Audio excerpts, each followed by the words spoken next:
Assalamualaikum warahmatullahi wabarakatuh. Perkenalkan, nama saya Siti Salarubai dengan NIM 811424039 dari kelas B jurusan Kesehatan Masyarakat, Fakultas Olahraga dan Kesehatan.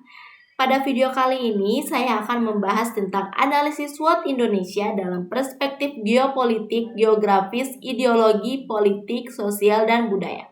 Video ini disusun sebagai bagian dari tugas mata kuliah kewarganegaraan dan bertujuan untuk memahami kekuatan, kelemahan, peluang, serta ancaman yang dihadapi bangsa kita dari berbagai aspek strategis. Ketika kita berbicara tentang geopolitik Indonesia, kita sebenarnya sedang membicarakan tentang posisi strategis bangsa ini di tengah-tengah peta dunia.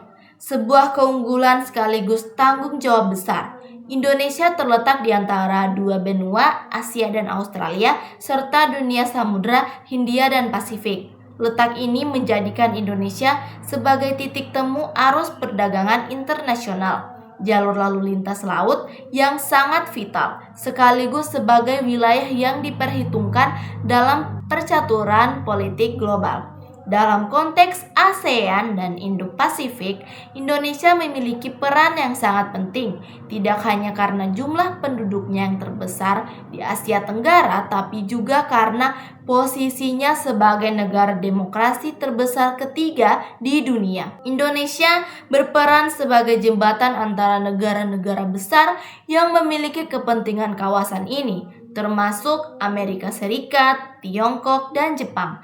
Disinilah letak kekuatan geopolitik Indonesia, menjadi aktor yang bisa menjaga stabilitas kawasan sekaligus memperjuangkan kepentingan nasional di tengah persaingan global. Namun, kekuatan geopolitik ini juga membawa tantangan. Di satu sisi, Indonesia harus pandai memainkan diplomasi agar tidak terjebak dalam konflik kepentingan antar negara-negara besar. Di sisi lain, Indonesia juga harus sigap menghadapi ancaman non-militer seperti penyelundupan, perampokan laut, hingga konflik wilayah seperti di Laut Natuna Utara yang berbatasan langsung dengan klaim Tiongkok di Laut Cina Selatan. Dalam situasi seperti ini, ketahanan nasional, kekuatan militer, dan kecerdasan diplomasi sangat menentukan posisi Indonesia ke depan. Selain itu, dinamika geopolitik juga menuntut Indonesia untuk terus memperkuat solidaritas kawasan sebagai anggota aktif ASEAN dan pendukung prinsip non-blok. Indonesia memiliki tanggung jawab moral dan strategis untuk menjadi penengah dalam konflik, penyuara perdamaian, sekaligus promotor kerjasama regional yang adil dan setara. Jadi, jika kita memahami geopolitik dengan benar, kita akan sadar bahwa posisi Indonesia bukan hanya tentang letak di peta, tapi tentang peran, tanggung jawab, dan strategi untuk memperjuangkan kepentingan nasional di tengah dunia yang terus berubah. Dan di era global ini, siapa yang menguasai geopolitik, dialah yang mampu menjaga kedaulatan bangsa sekaligus membentuk masa depan kawasan. Ketika kita menelusuri kondisi geografis Indonesia, kita sedang membuka peta luas sebuah negeri kepulauan yang membentang dari Sabang hingga Merauke, dari Miangas hingga Pulau Rote. Indonesia memiliki lebih dari 17.000 pulau, menjadikannya negara kepulauan terbesar di dunia. Panjang wilayah dari barat ke timur lebih dari 5.000 km, melintasi 3 zona waktu. Ini bukan sekedar fakta geografis, melainkan realitas yang sangat menentukan karakter bangsa, potensi sumber daya, dan tantangan dalam pemerintahan maupun pembangunan. Indonesia berada di kawasan tropis yang menjadikannya kaya akan keanekaragaman hayati. Hutan hujan tropis yang lebat, pegunungan yang menjulang, laut yang dalam dan luas, serta garis pantai terpanjang kedua di dunia merupakan anugerah alam yang luar biasa. Kita memiliki kekayaan laut yang sangat besar, cadangan energi dan mineral, serta lahan subur yang memungkinkan pertanian tumbuh subur.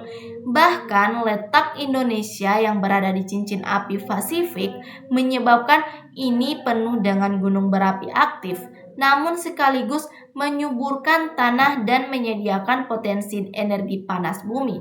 Namun, kondisi geografis yang istimewa ini tidak datang tanpa tantangan. Sebagai negara kepulauan, keterpisahan antar wilayah menjadi hambatan besar dalam distribusi barang, layanan publik, dan konektivitas sosial. Pembangunan di Indonesia tidak bisa disamaratakan karena tantangan di Papua tentu sangat berbeda dengan yang di Jawa atau Sumatera.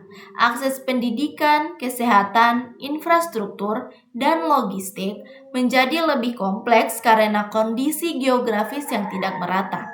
Selain itu, posisi Indonesia di pertemuan tiga lempeng tektonik utama dunia menjadikan wilayah ini rawan terhadap bencana alam, gempa bumi, tsunami, letusan gunung berapi, dan banjir. Adalah ancaman nyata yang harus selalu diantisipasi.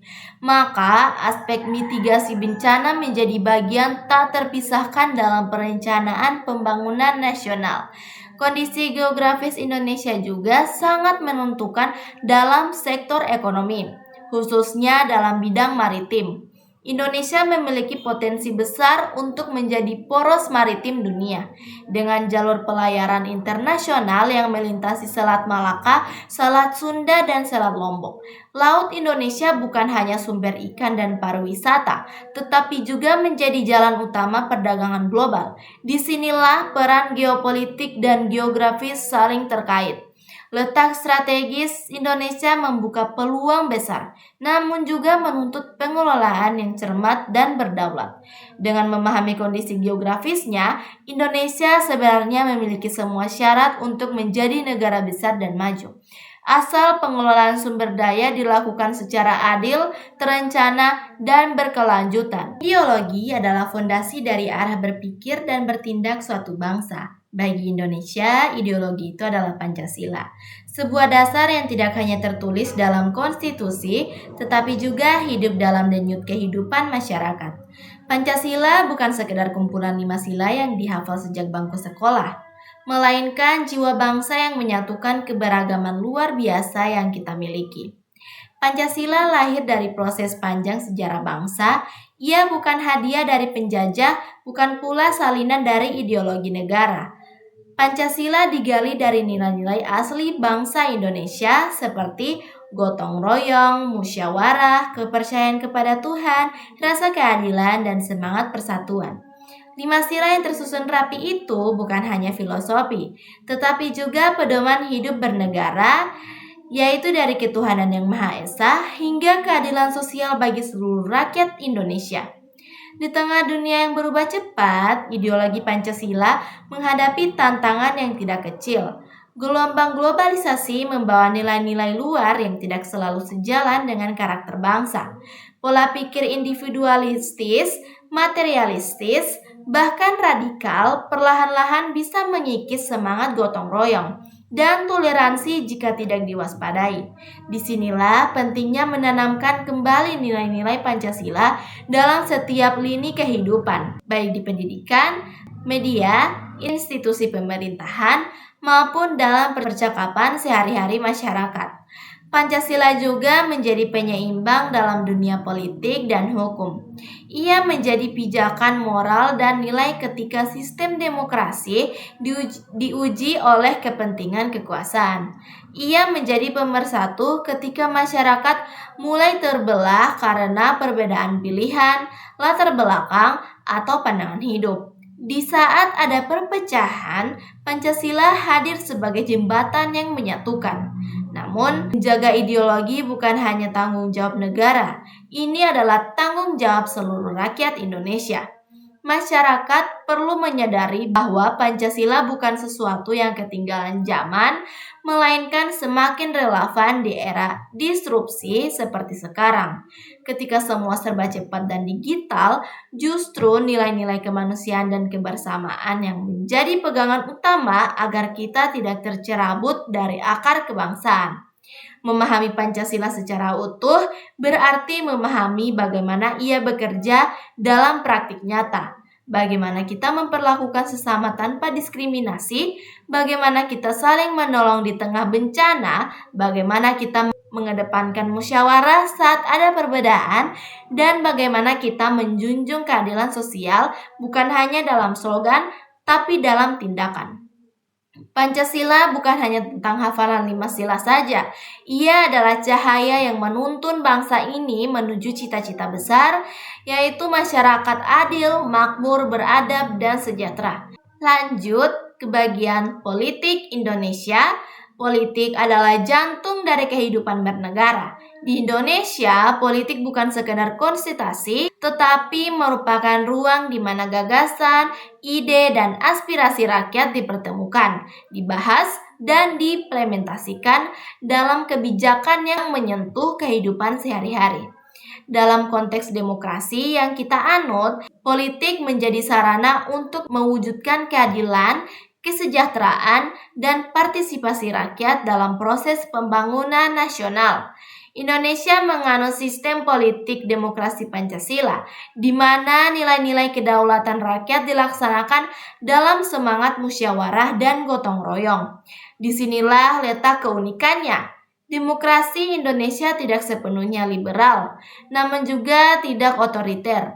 Ia tumbuh di atas dasar kebudayaan lokal, sejarah perjuangan bangsa, dan nilai-nilai ideologis yang menjunjung tinggi keadilan serta persatuan. Dalam praktiknya, politik Indonesia menunjukkan dinamika yang sangat hidup. Kita menyaksikan perdebatan antar partai, pemilu yang kompetitif, serta kebebasan berpendapat yang dijamin oleh konstitusi. Di sisi lain, kita juga menghadapi tantangan yang tidak kecil, seperti politik uang, polarisasi, dan rendahnya literasi politik di sebagian masyarakat. Fenomena semacam ini membuat politik kerap kali dipersepsikan negatif, seolah hanya arena perebutan kekuasaan dan kepentingan. Padahal sejatinya, politik adalah alat untuk melayani rakyat. Ketika dijalankan dengan integritas dan semangat pengabdian, politik mampu jalan perubahan. Kita telah melihat bagaimana kebijakan publik yang baik, dari bantuan sosial, infrastruktur, hingga pendidikan dan kesehatan, lahir dari proses politik yang benar. Di balik setiap kebijakan ada keputusan politik, maka penting bagi rakyat untuk tidak apatis, tetapi justru ikut mengawal dan memberi suara. Partisipasi rakyat dalam politik bukan hanya saat pemilu. Ia bisa dilakukan melalui aspirasi di media sosial, dialog dengan wakil rakyat, pengawasan terhadap program pemerintah, bahkan lewat gerakan komunitas. Demokrasi tidak akan sehat jika rakyat hanya diam. Justru dengan kesadaran politik yang kuat, rakyat bisa menjadi pengontrol kekuasaan, memastikan bahwa kebijakan berpihak pada kepentingan umum, bukan segelintir elit. Yang tak kalah penting adalah menjaga agar politik Indonesia tetap menjunjung etika dan nilai-nilai kebangsaan. Perbedaan pandangan politik tidak boleh menjadi alasan untuk membenci atau memecah belah. Justru perbedaan itu yang menunjukkan bahwa kita hidup dalam negara demokrasi yang sehat. Politik seharusnya menjadi ruang pertemuan gagasan, bukan medan konflik yang saling meniadakan. Lanjut, sosial Indonesia. Ketika kita menyelami aspek sosial Indonesia, kita sedang melihat mozaik kehidupan yang sangat kompleks dan kaya. Indonesia adalah rumah bagi lebih dari 270 juta jiwa tersebar di ribuan pulau dengan latar belakang etnis, agama, bahasa, dan adat istiadat dan tradisi yang sangat beragam. Kehidupan sosial masyarakat Indonesia ibarat sebuah kain tenun besar yang terdiri dari banyak benang warna-warni. Setiap benang memiliki peran penting dalam membentuk kekuatan sosial bangsa ini.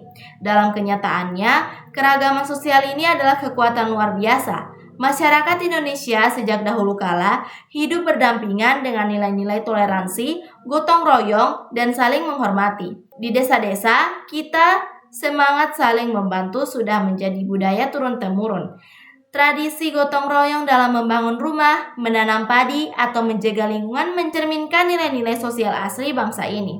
Bahkan, dalam komunitas-komunitas perkotaan yang modern, kita masih bisa melihat bentuk solidaritas seperti pengajian RT, kerja bakti, atau bentuk sosial saat ada tetangga yang sakit atau berduka.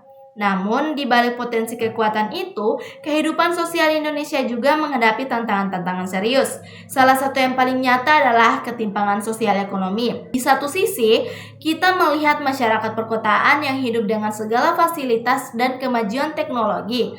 Namun di sisi lain, masih banyak warga di pelosok yang kesulitan mengakses layanan dasar seperti pendidikan, air bersih, atau layanan kesehatan. Kesenjangan ini bukan hanya soal materi, tetapi juga berdampak pada rasa keadilan dan kohesi sosial di masyarakat.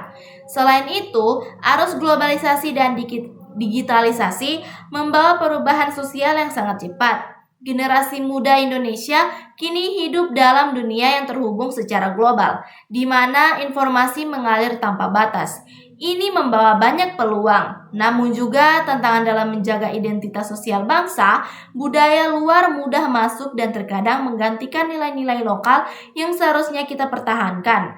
Disinilah peran pendidikan sosial menjadi sangat penting, agar generasi muda tetap bisa berpikir global, namun tetap berpijak pada nilai-nilai kearifan lokal. Masalah sosial lainnya yang juga menonjol adalah soal intoleransi, kekerasan dalam rumah tangga, perundungan, hingga diskriminasi terhadap kelompok minoritas. Masih ada kasus di mana orang ditolak karena beda keyakinan, berbeda orientasi, atau bahkan karena stigma sosial tertentu. Ini adalah tantangan besar yang perlu dihadapi dengan pendekatan kebudayaan dan pendidikan, bukan hanya dengan penegakan hukum semata. Masyarakat perlu didorong untuk memiliki empati dan kesadaran sosial yang tinggi agar keadilan sosial benar-benar bisa dirasakan semua warga negara. Tak hanya itu, tantangan sosial juga menyentuh persoalan pendidikan dan kesehatan, dua pilar utama dalam membangun kualitas hidup masyarakat. Masih banyak anak-anak Indonesia yang putus sekolah karena faktor ekonomi, geografis, atau sosial. Masih ada ibu-ibu di pedalaman yang tidak mendapatkan layanan kesehatan saat melahirkan. Ini bukan hanya masalah data statistik, tapi soal masa depan manusia Indonesia yang harus dijamin hak-haknya sebagai warga negara. Namun demikian, kita tidak boleh pesimis. Banyak contoh inspiratif dari masyarakat yang saling membantu di tengah keterbatasan. Banyak komunitas yang bergerak dalam bidang pendidikan alternatif, kesehatan gratis, atau pelatihan kerja berbasis masyarakat. Semua ini menunjukkan bahwa kekuatan sosial tidak melulu harus menunggu negara. Masyarakat Indonesia memiliki daya tahan dan kreativitas sosial yang luar biasa, yang jika diberdayakan dengan baik akan menjadi kekuatan pembangunan nasional yang sesungguhnya. Pemerintah, lembaga pendidikan, organisasi masyarakat, dan media massa memiliki peran besar dalam membentuk struktur sosial yang sehat. Namun, peran terbesar tetap ada pada masyarakat itu sendiri. Ketika solidaritas dan toleransi gotong royong tetap menjadi nilai utama, maka tantangan sosial sebesar apapun bisa dihadapi bersama. Karena sejatinya, kekuatan Indonesia bukan hanya ada pada sumber daya alamnya, tetapi justru pada kekuatan sosialnya. Pada manusianya yang saling menopang dan membangun bersama, tanpa harus seragam, tanpa harus serentak, tapi dengan arah yang sama, menuju kehidupan yang lebih adil, beradab, dan sejahtera. Lanjut ke budaya Indonesia. Ketika kita berbicara tentang budaya Indonesia, kita sedang menyelami warisan tak ternilai yang telah diwariskan dari generasi ke generasi. Budaya bukan hanya soal tari tradisional, baju adat, atau lagu daerah. Lebih dari itu, budaya adalah cara hidup, cara berpikir, cara berinteraksi, dan bukan cara kita memahami dunia dan tempat kita di dalamnya. Indonesia adalah salah satu negara dengan kekayaan budaya paling beragam di dunia. Dari Sabang hingga Merauke, kita memiliki lebih dari 700 bahasa daerah, ratusan suku bangsa, ribuan dan adat istiadat, dan beragam bentuk seni dan tradisi yang unik. Masing-masing daerah memiliki tarian khas, upacara adat, mitologi lokal, arsitektur tradisional, hingga filosofi hidup yang membentuk karakter masyarakat. Semua ini tidak hanya menunjukkan keberagaman, tetapi juga kekayaan intelektual dan spiritual bangsa. Budaya Indonesia hidup dalam berbagai bentuk, dalam rumah adat yang mencerminkan filosofi masyarakatnya, dalam batik dan tenun yang memiliki makna simbolis, dalam cerita rakyat dan dongeng yang syarat pesan moral, hingga dalam tradisi lisan seperti pantun, pepatah, pepitih, atau gurinda yang mengajarkan kebijaksanaan. Bahkan dalam makanan pun, budaya kita tercermin. Rendang dari Minang, gudeg dari Yogyakarta, papeda dari Papua, dan sate lilit dari Bali bukan sekedar makanan, tetapi warisan dari nilai, sejarah, dan identitas komunitas. Namun, di era modernisasi dan globalisasi, budaya Indonesia menghadapi ujian yang sangat serius. Perubahan gaya hidup yang cepat, pengaruh budaya luar, dan kemajuan teknologi telah menggeser banyak nilai tradisional. Anak-anak muda lebih mengenal budaya pop Korea atau Barat dibandingkan seni tradisional daerahnya sendiri. Banyak tradisi yang mulai terlupakan karena dianggap kuno atau tidak relevan. Ini adalah sinyal peringatan yang tidak bisa kita abaikan. Perlu kita pahami bersama bahwa mempertahankan budaya bukan berarti menolak kemajuan. Budaya harus terus-menerus berkembang, harus adaptif, namun tidak kehilangan jati dirinya. Kita bisa menciptakan karya seni modern dengan akar tradisi lokal. Kita bisa mengemas budaya kita dalam bentuk digital, film, musik, bahkan game, sehingga tetap relevan dan menarik bagi generasi muda. Inovasi budaya adalah jembatan antara masa lalu dan masa depan. Pemerintah memiliki peran penting dalam pelestarian budaya, mulai dari pengakuan warisan budaya tak benda, pengembangan pusat seni, hingga pendidikan budaya di sekolah-sekolah. Tetapi sekali lagi, seperti aspek sosial lainnya, pelestarian budaya sejatinya harus dimulai dari masyarakat. Orang tua perlu mengenalkan budaya lokal pada anak sejak dini.